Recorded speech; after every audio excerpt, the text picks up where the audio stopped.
today I'm going to talk about Germany's status during the war, which is World War One or the Great War. Germany's status was definitely not good because there are propaganda posters everywhere. I'll explain you what they are later. So, as I was saying, they're 20 miles away from Paris, and Germany was a superpower before the war, and everybody was afraid of Germany. And is that a time machine?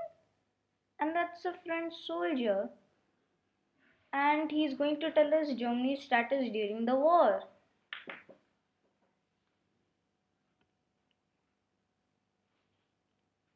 Germany's marches were brutal, immediately capturing Belgium and moving on. So they were 20 miles of Paris and got flanked, which means the enemy just goes around you.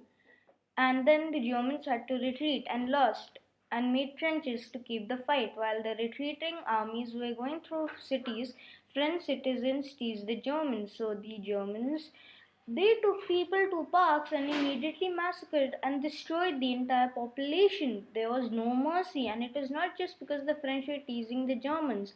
The officers even got orders from the King of Germany to do this, and they even kept people hostage in work camps to make guns and bomb shells. And if they did not do it, they poisoned by gas. Of course, this was made to terrorize the population, just like Mongol warrior Genghis Khan. But then the British and French immediately took notice and made posters on the streets saying what the Germans did and to encourage people to join their army. This young French lad saw the posters and wanted to join. Sometimes French, British, Russian, and Germans came together as war doctors. They worked in the middle of the battlefields, helping both of the sides injured people to survive by giving them medical help. Or they were made to make guns or weapons. If they did not do this, they were given a white feather which showed their cowardice.